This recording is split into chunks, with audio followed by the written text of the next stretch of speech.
बैठिए, परेशान हो रही है। बहुत ओजन है ना।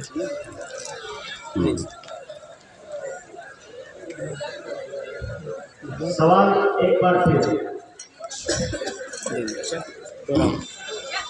हाँ, कब्र पर या कब्रिस्तान में कब्रों पर दर्द बड़ा हो गया, क्या उसे हम बेच सकते हैं? अगर बेच सकते हैं तो उसका मसरफ क्या होगा, यानी खर्च करने का तरीका क्या होगा? अपनी जात पर कर सकते हैं या मस्जिद में कर सकते हैं या मदरसे में? अलजवाब बिऔनिल वहाब।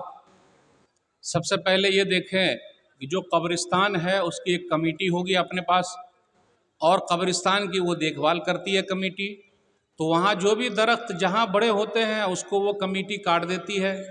फिर इसी तरह खर वगैरह भी उग जाता, बड़ा बड़ा हो जाता, उसको काट देते हैं। तो अगर ऐसा काटा जाए तो उसको काटने के बाद हमें और आपको उस मसरफ में रखना है जिसमें, ताकि आगे चल के कब्रिस्तान ही का फ़ायदा हो। तो कब्रिस्तान की जैसे बाउंड्री नहीं है तो वो दे देना है, और भी दूसरी चीज़ करना है, इंतज़ाम करना है। तो जो जिस काम के लिए हुआ है उसका उसी काम में इस्तेमाल किया जाए। हज़मा इंदी वल्लाहु आलम बिस्सवाब। दूसरा सवाल है कि साली का अपने बहनोई के साथ टहलना या घूमना कैसा है?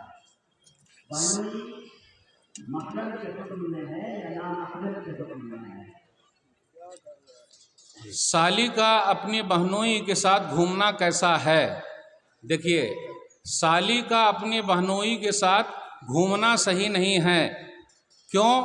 गोया कि हमने बच्चे के हाथ में चॉकलेट दे दिया, शेर के आगे हमने गोश्त डाल दिया। आजकल लोग क्या करते हैं, अपनी बीवी को छोड़ देते हैं, साली को लेके भाग जाते हैं और कोर्ट मैरिज कर लेते हैं, क्योंकि साली से शादी हो सकती है इसलिए उससे भी पर्दा है। जिस तरीके से देवर का मसला, देवर भाभी का जो आपस में चल रहा है उसमें भी गड़बड़ी हो जाती है, तो इसलिए बचना ज़रूरी है। तो साली बहनोई वो भी बचे और देवर भाभी वो भी बचे, एक दूसरे से बच के रहे, उसी में फ़ायदा। हाज़मा इंदी वल्लाहु आलम बिस्सवाब।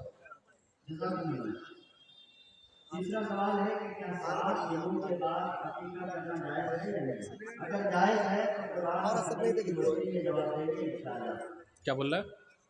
7 दिनों के बाद अकीका देना दुरुस्त है या नहीं?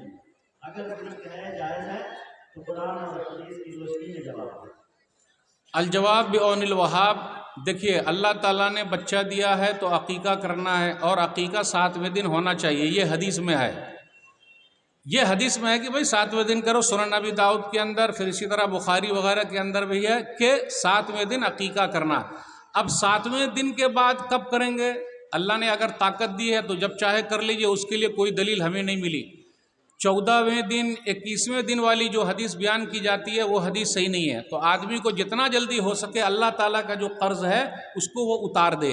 इसलिए कोशिश ये कीजिए कि 7वें दिन ही कर दीजिए, फिर उसके बाद जब भी मौका मिला फ़ौरन कर लीजिए। हाज़मा इंदी वल्लाहु आलम बिस्सवाब। ये बहुत ही प्रचलित सवाल है। वो सब मत कीजिए।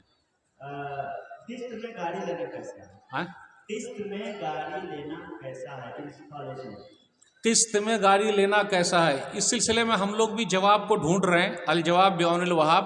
पहले ये देखना पड़ेगा, कभी कभी क्या होता कि अगर हम और आप बैंक से नहीं लेंगे तो हमारे घर छापा पड़ने का मसला है। फिर किस्त पर लेने का ये होता है, एक साथ पैसा नहीं होता। तो किस्त पर जब लेते हैं कि भाई अभी इतना देंगे, फिर बाद में देंगे, फिर बाद में देंगे, और वो क्या करता है 6 महीने के बाद की जो कीमत होती वो जोड़कर पैसा अभी ले लेता है। अगर ऐसा दे रहा है तो ले सकते हैं, यानी कि 6 महीने के बाद इसका भाव इतना ही होगा, तो अगर इतना होगा तो इस तरीके से भाव बढ़ा कर दे तो ले सकते हैं। लेकिन अगर वो ये कहे कि नहीं ये इंटरेस्ट है, सूद है, तो उससे बचना ज़रूरी है। कोशिश ये कीजिए कि सेकंड हैंड ले लीजिए, और फर्स्ट हैंड का अगर मसला है और अगर उस गाड़ी के बगैर चलते ही नहीं है तो मजबूरी में गुंजाइश निकाली जा सकती, लेकिन कब, उनसे पूछ लेने का कि भाई ये इंटरेस्ट है या फिर इसकी कीमत बढ़ी हुई है। हाज़मा इंदी वल्लाहु आलम बिस्सवाब। एक सवाल ये है कि आपने दौरान तकरीर ये फरमाया कि बाकी के कफन बड़े होने से पहले फूल और टिकोला की सूरत में खरीद और फरोख्त करना जायज़ नहीं है, लेकिन तालाब में पानी के अंदर मछली चाहिए, वो छोटी हो या बड़ी हो, तालाब की मछली फरोख्त करने का तरीका क्या होगा, किस तरह खरीदो फरोख्त किया जाएगा? मेरे हिसाब से सबसे बेहतर यही है कि मछली की साइज़ आप देख लीजिए कि उसके अंदर किस साइज़ की हमने रखा है, कितनी बड़ी कितने महीना के बाद होगी और किस तरीके से होगी, तो उसमें से निकाल के बेचिए, वो ज़्यादा सही रहेगा, ताकि किसी तरीके का कोई धोखा ही नहीं होगा। उसके बाद हाँ,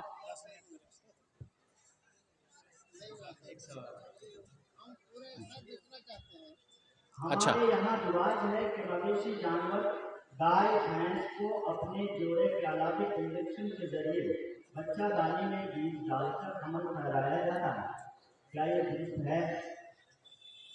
वो किस लिए होता है ऐसा, यानी हमल ठहरने के चांसेस नहीं है क्या? पहले ये भी देखना पड़ेगा कि वो जब दोनों मिलते हैं तो हो जाता है, लेकिन अगर कोई मसला है कि भाई मिलने से नहीं हो पा रहा है, लेकिन डॉक्टर ने कहा है कि ऐसे मिल के करेंगे और ऐसे मिला देंगे तो हो जाएगा, तो उसकी तो गुंजाइश निकल सकती है, लेकिन पहले उस डॉक्टर जो स्पेशलिस्ट है जानवर का वो देखना पड़ेगा। हाज़मा इंदी वल्लाहु आलम बिस्सवाब। हमारे गांव में मौसम की तनख्वाह के लिए पूरे गांव से चावल की शक्ल में गुच्छी या मनसेरा उठाया जाता है और फिर चावल को बेचकर मौसम की तनख्वाह दी जाती है, क्या शरीयत मुतहरा के मद्देनजर से मुट्ठी उठाना जायज़ है या नाजायज़ है? पूरे गांव वाले मिल के चावल जमा कर रहे हैं ना, तो मुट्ठी उठाना मतलब एक एक मुट्ठी देते हैं क्या, या किससे?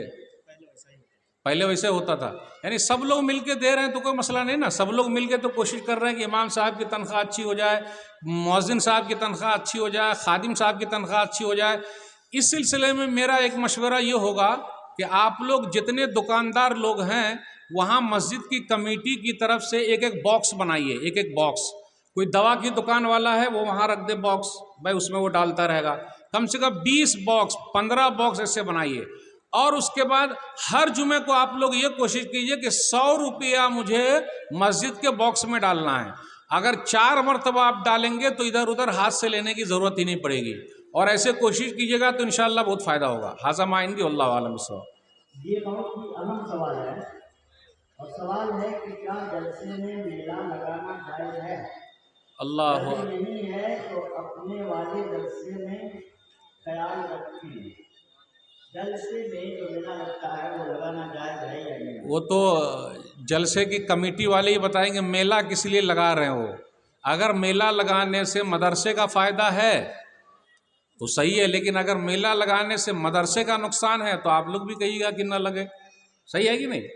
मेला लगाने की नीयत एक ही ये है कि भाई मदरसे का फ़ायदा हो। अगर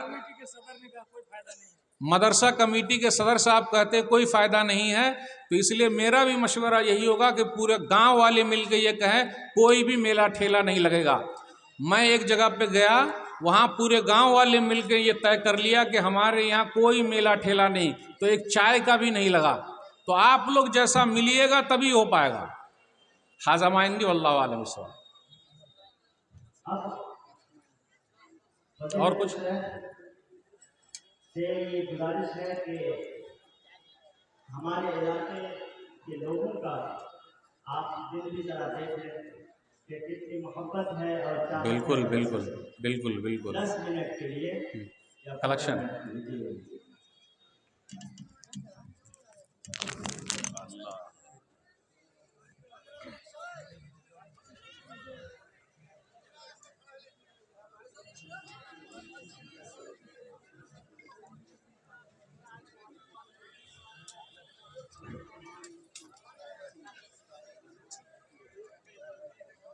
देखिए आज जुमा में थे आप लोग मेरे साथ,